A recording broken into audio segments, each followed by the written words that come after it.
अकबर का करम देख रहे हैं, अफलाक पे आका के कदम देख रहे हैं। हम खालिक अकबर का करम देख रहे हैं, अफलाक पे आका के कदम देख रहे हैं, और हम देख नहीं पाते हैं सरकारे उमम को, हम सबको मगर शाहे उमम देख रहे हैं।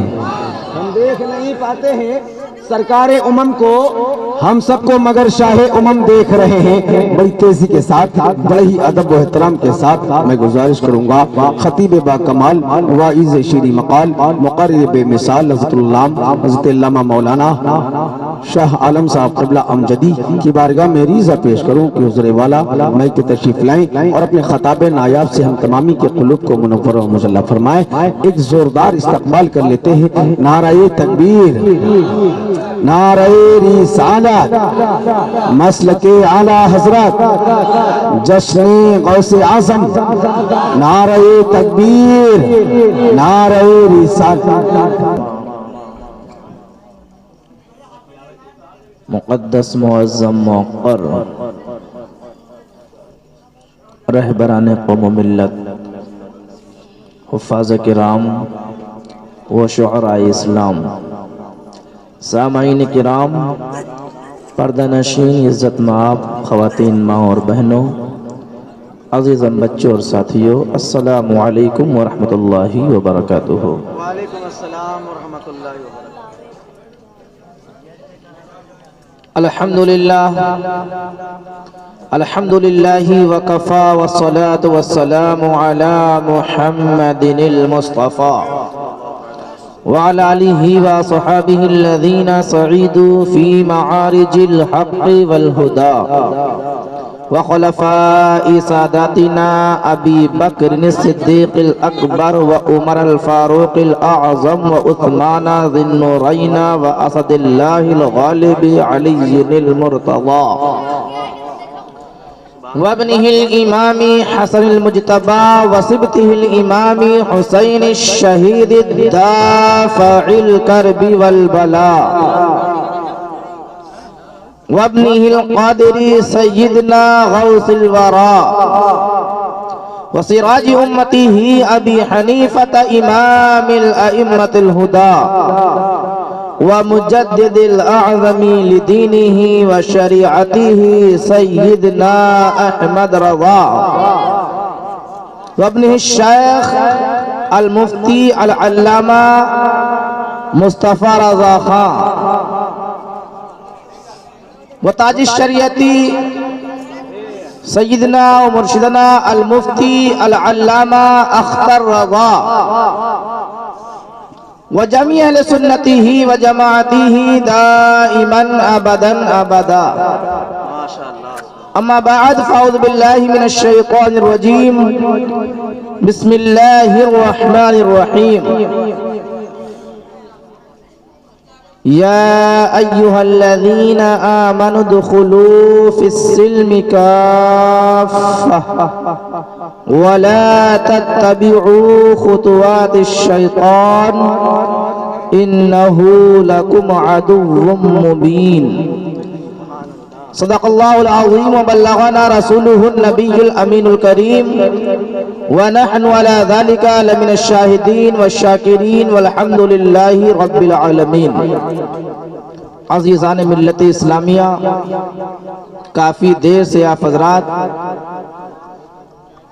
शेर व शायरी में मस्त थे और माशाअल्लाह बहुत ही उम्दा कलाम सुनने को मिला, कुछ नज़्म में कुछ नसर में, मगर वाकई ऐसा महसूस हुआ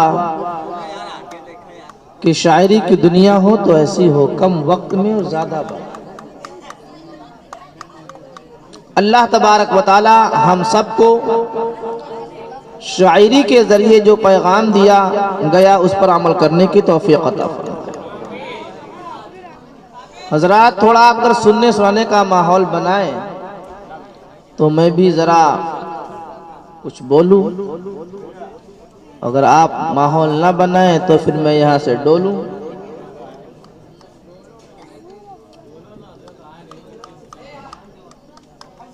अब देखना यह है कि आप कितनी देर तक सुनना चाहते हैं। वैसे हकीकत यह है कि आपने दाएं बाएं मुझे कहीं भी सुना हो, मैं नहीं जानता हूँ कि किस किस ने मुझे सुना है और कौन कौन मुझे जानता है, लेकिन मुझे इतना मालूम है कि यहाँ मेरी आपकी पहली मुलाकात।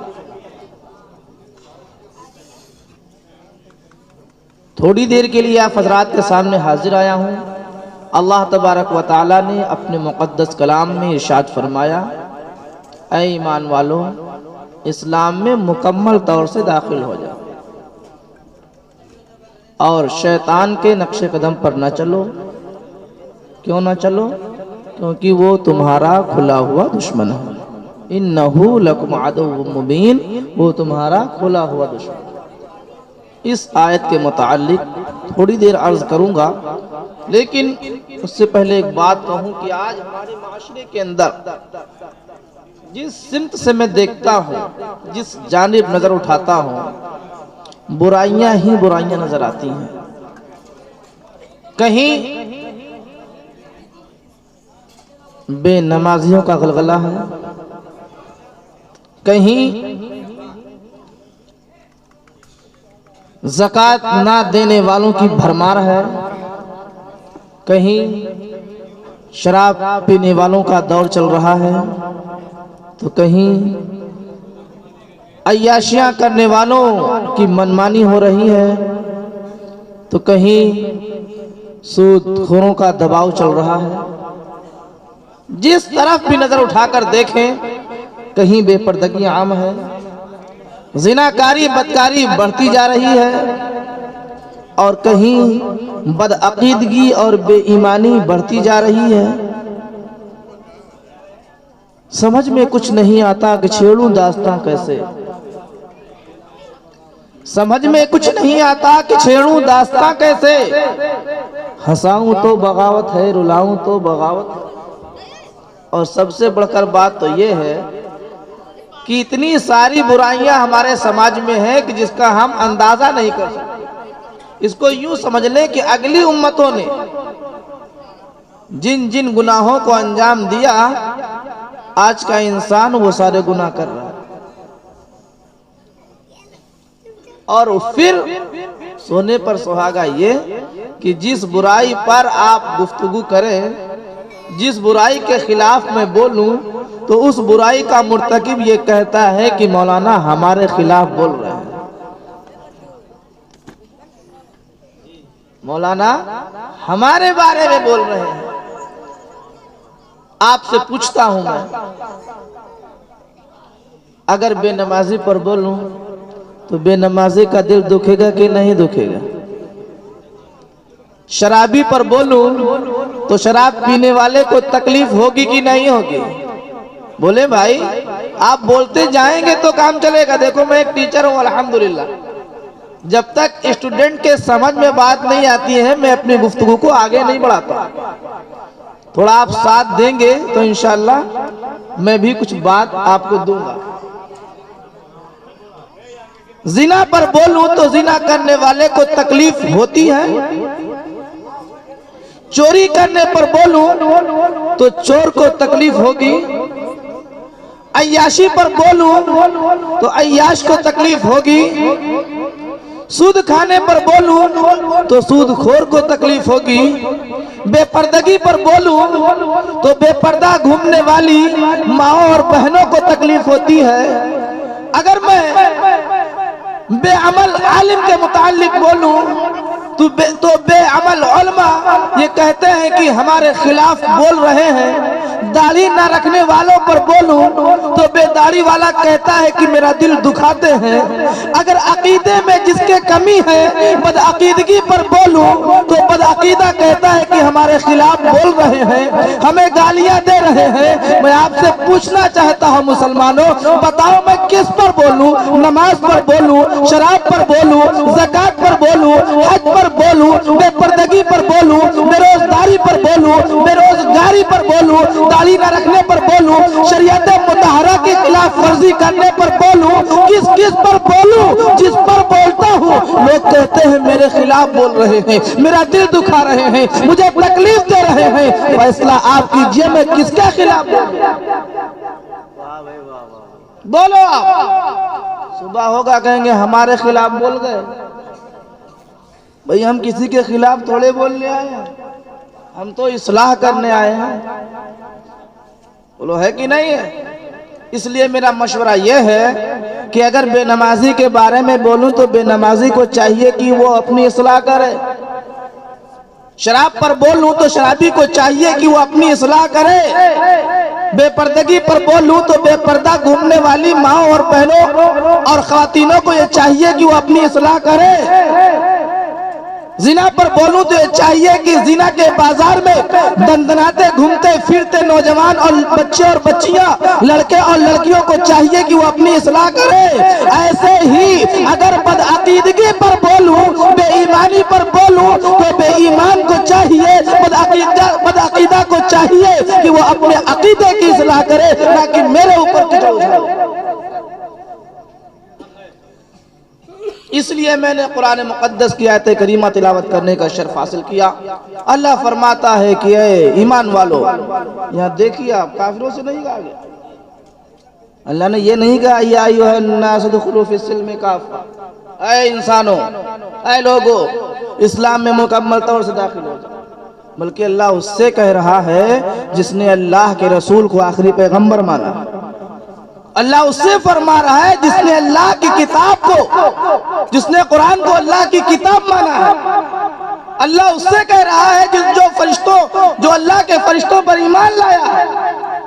अल्लाह उससे हुक्म दे रहा है जिसने खुदा की वहदानियत का इकरार किया है। उससे कह रहा है या अय्युहल्लज़ीना आमनू, ऐ ईमान वालो, उदखुलू, दाखिल हो जाओ, आ जाओ, फिस्सिल्मि, इस्लाम के अंदर, काफा, मुकम्मल तौर से, कामिल तरीके से, और शैतान के नक्शे कदम पर मत चलो। तो क्या सिर्फ बेनमाजी होना शैतान का नक्शे कदम है? शराब पीना शैतान का नक्शे कदम है? जिना करना शैतान का नक्शे कदम है? रोजा ना रखना शैतान का नक्शे कदम है? जिस तरह ये तमाम बातें शैतान ही का नक्शे कदम है, ऐसे ही अपने अकीदे को खराब करना ये भी जो है शैतान का ही नक्शे कदम। इसलिए जरूरत है कि हम जहाँ अपने आमाल की इस्लाह करें, वहीं अपने अकीदे और ईमान की भी इस्लाह करें। कितनी बार आपने सुना होगा कि मेरे आका सल्लल्लाहु अलैहि वसल्लम ने इरशाद फरमाया कि बुनियल इस्लामु अला खमसिन, इस्लाम की बुनियाद 5 चीजों पर है। ये तो सभी जानते हैं, बहुत मशहूर हदीस है। कितनी चीजों पर है? अल अव्वलु अत-तौहीद, सबसे पहला ईमान, अकीदा, उसके बाद नमाज, रोजा, हज, ज़कात। तो 5 चीज अल्लाह के रसूल ने फरमाया कि इस्लाम की बुनियाद है। सबसे पहला ईमान, उसके बाद क्या है? नमाज, रोजा, हज, ज़कात। यानी पहले अकीदा और फिर अमल। पता चला कि इस्लाम के 2 पहलू, एक ईमान जिसको हम अकीदा बोलते हैं, और दूसरा अमल। अगर अमल में गड़बड़ी है तब भी कहीं ना कहीं आप इस्लाम को नुकसान पहुंचा रहे हैं। यही वजह है कि मेरे आका पैगंबर इस्लाम जनाब मोहम्मद रसूलुल्लाह सल्लल्लाहु अलैहि वसल्लम ने इरशाद फरमाया, मन तरका सलाता मुतअम्मिदन फक़द कफर, जिसने जानबूझकर नमाज को छोड़ दिया उसने काफिरों जैसा।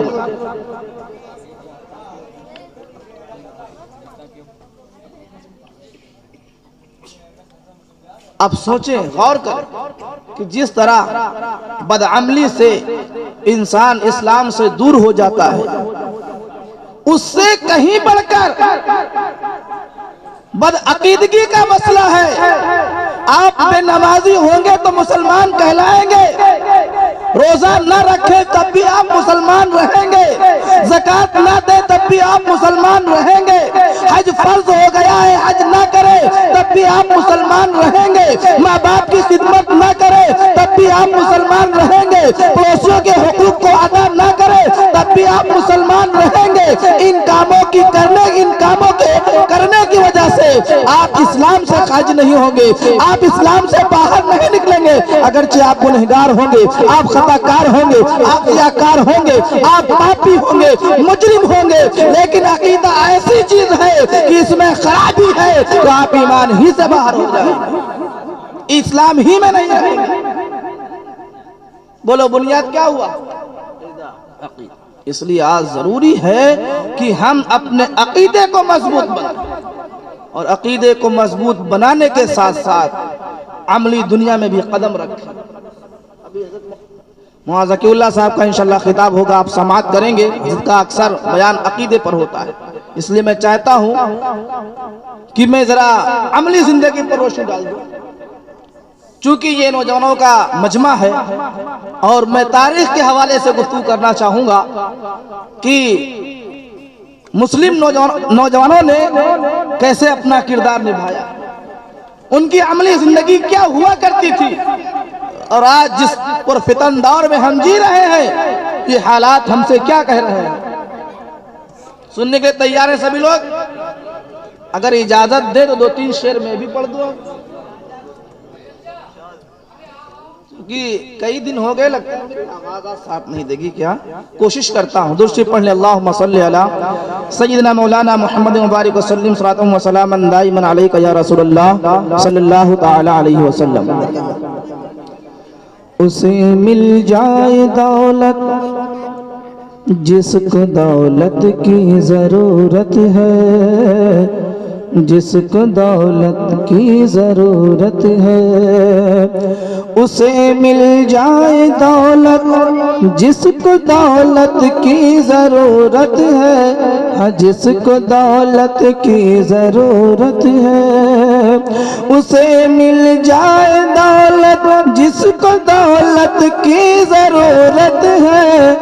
या रसूल अल्लाह मुझे बस आपकी चश्मे इनायत की जरूरत है, मुझे बस आपके चश्मे इनायत की जरूरत है। और आज का मुसलमान मोबाइल के जरिए से फेसबुक में, व्हाट्सएप में, गूगल पर लगा हुआ है। बोलो है ऐसा कि नहीं है? अजानें हो रही हैं, होटलबाजी हो रही है, अजानें हो रही हैं, चाय नोशी हो रही है, अजानें हो रही हैं, गप सड़ाकी हो रही है, अजानें हो रही हैं, समोसा खाया जा रहा है, अजानें हो रही हैं, ढोलक में मस्त हैं, अजानें हो रही हैं, डांस कर रहे हैं, अजानें हो रही हैं, रोड पे चलते हुए मूंगफली चबा रहे हैं, कोई फिक्र नहीं है। शायर कहता है सदाएं आती हैं वीरान मस्जिद के मीनारों से, वीरान मस्जिद के मीनारों से, सदाएं आती हैं वीरान मस्जिद के मीनारों से, सदाएं आती हैं वीरान मस्जिद के मीनारों से, सदाएं आती हैं वीरान मस्जिद के मीनारों से।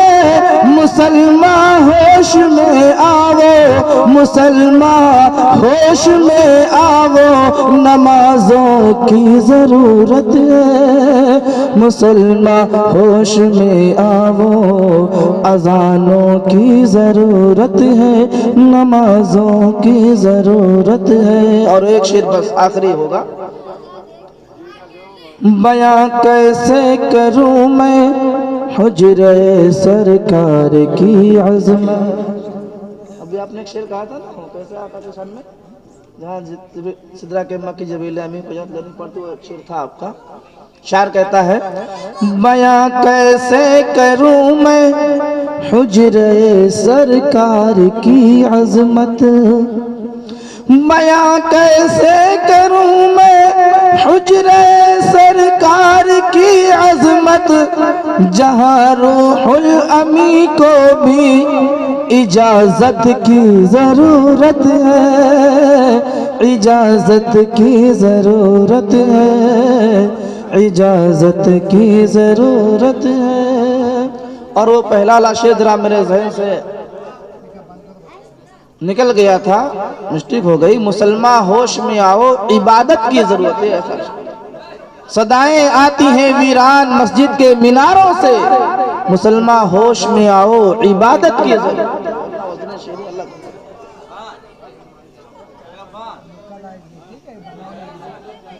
तो हजरात, या तो आप होटल चला लें और या तो हम गुफ्तगू कर लें।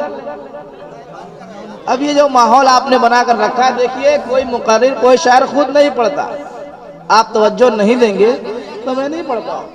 फिर आप सुबह बोलेंगे कि यार मौलाना साहब आए थे मजा नहीं आया, जमा नहीं, बोलो है कि नहीं है। सुबह आप बोलेंगे कि यार मौलाना साहब तो आए थे, बड़ा नाम सुना था, लेकिन मजा नहीं आया, जमा नहीं। तो गलती किसकी है, आपकी कि मेरी? बोलिए भाई। मैं तो कोशिश ये करता हूं कि आपके ज़हन फिक्र में अपनी बात को उतार दो। बरगे हिना से लिखता हूं मैं दर्द दिल की बात,